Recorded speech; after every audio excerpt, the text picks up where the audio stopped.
Hi,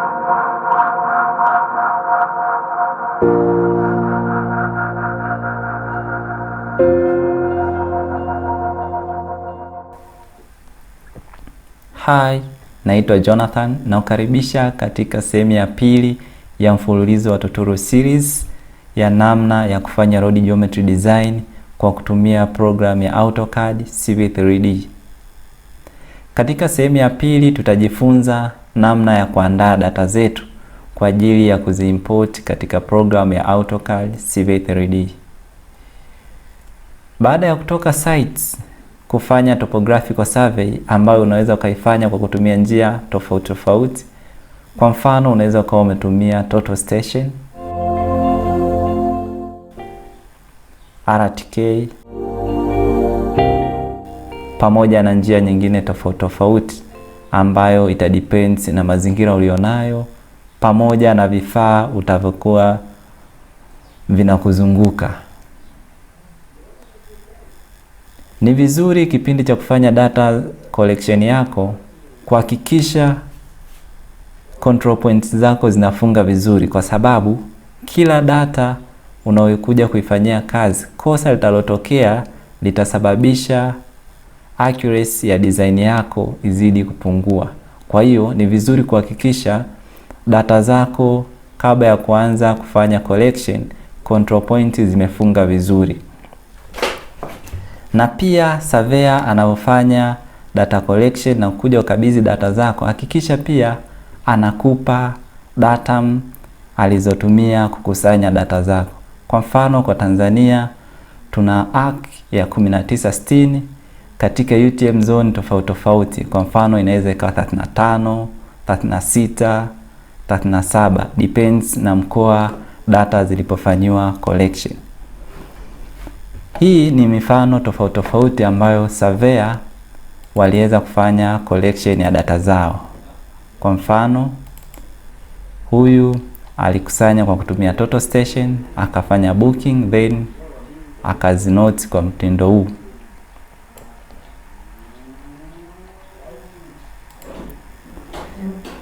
Tuangalie data zetu.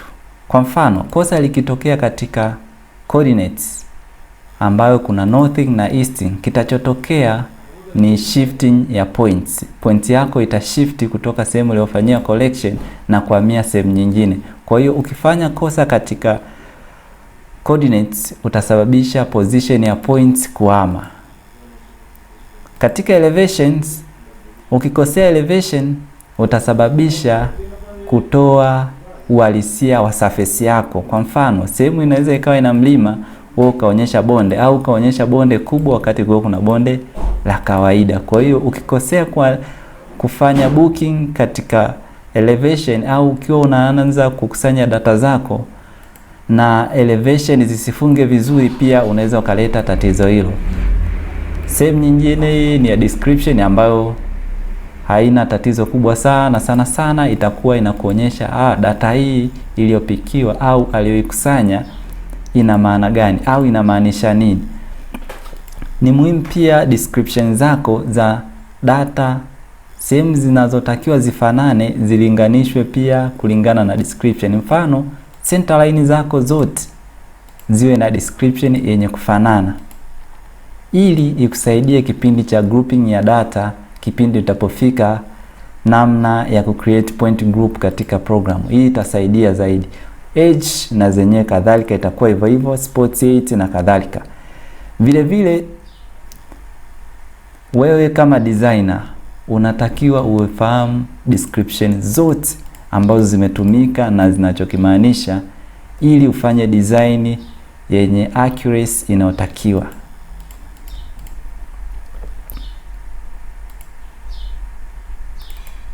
Hii pia ni namna nyingine ambayo surveyor pia alitumia. Pia na yeye ana description zake ametumia kama namba. Hii ilikuwa inamrahisishia yeye kufanya booking kiurahisi zaidi na kwenda kwa kasi kulingana na yeye alivyoona urahisi.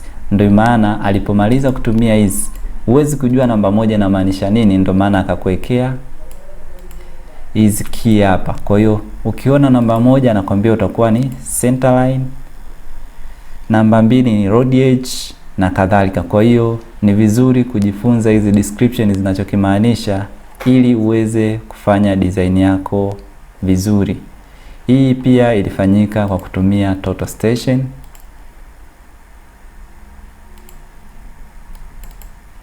Huyu pia naye alifanya booking yake kwa kutumia RTK.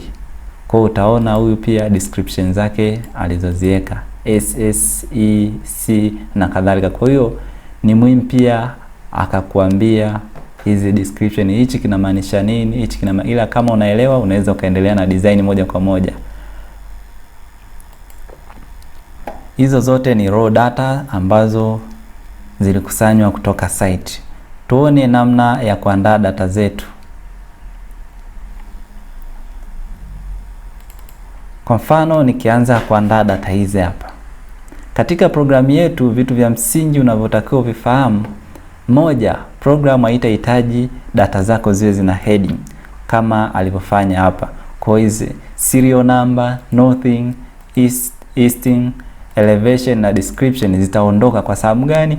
Program tayari ina heading. Kwa ukiweka heading tena program itadetect error kwa sababu heading zita overlap.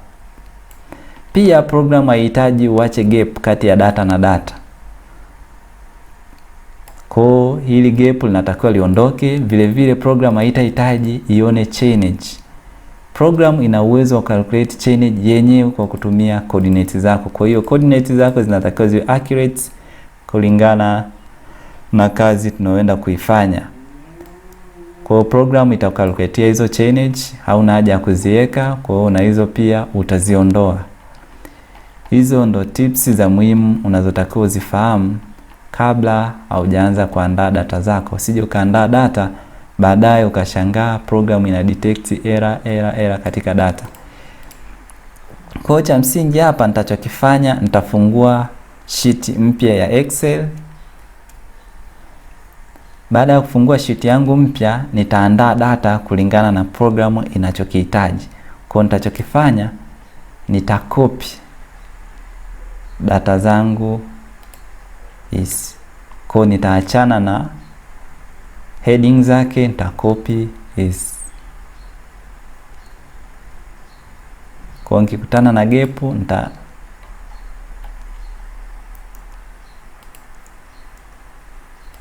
nitaliacha gap hilo, nitazikopi data zangu.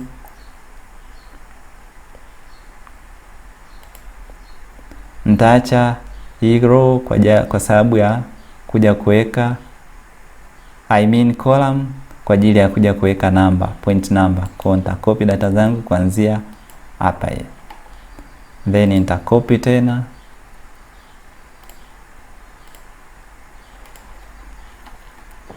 Nitakopi ili group pia loads.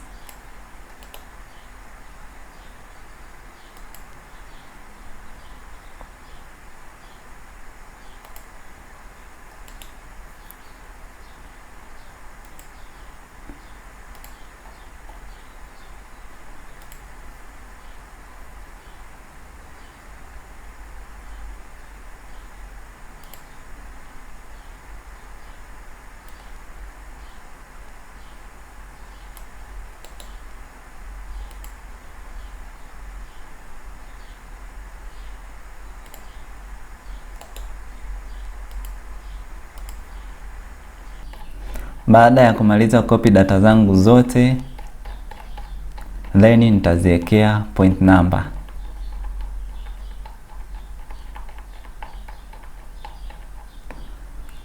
Taandika hapa namba 1, 2, then nita click kwenye data ya kwanza, nitashikilia shift, nita click kwenye namba ya pili, then nita double click, namba zangu zote zitajiandika. Paka hapo nitakuwa nimeandaa data zangu katika format inayotakiwa. Baada ya hapo nitasave data zangu.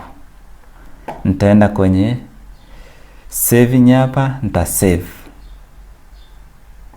Itaniambia au itaniuliza location ya kwenda kusave.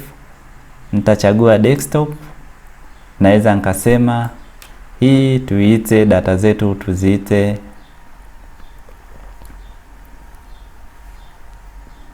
tutorial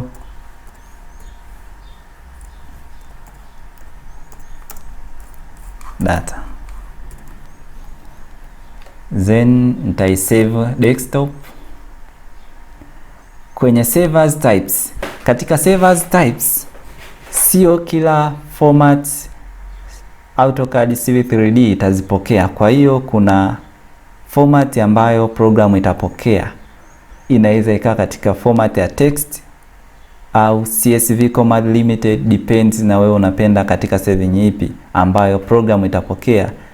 Kwa tutorial hizi tutatumia CSV command limited, na nitakuonyesha aina zingine tofauti tofauti ambazo programu inaweza ikazipokea. Kwa hiyo utafanyia mazoezi, lakini vyote vinaleta kitu kimoja. Kwa hiyo ukija hapa utakuja kwenye CSV command limited, nitachagua. Baada ya hapo nitasema save. Kwa hiyo Excel sheets itakwambia kwamba saving type yako unayosave huwa itasave active sheet 2 kutokana na saving types ulioichagua. Nitasema okay, then pia nitaikubalia, nitasema yes.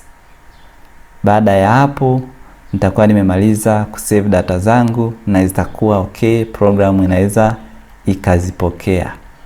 Baada ya kusave katika CSV command limited, utaona kuna utofauti wa data zako katika Excel sheets. Utaona hii ni saving ya kawaida na hii ni ile tulio save katika format ya CSV command limited. Na huu ndo mwisho wa sehemu ya pili. Asante kwa kunisikiliza. Karibu katika sehemu ya tatu.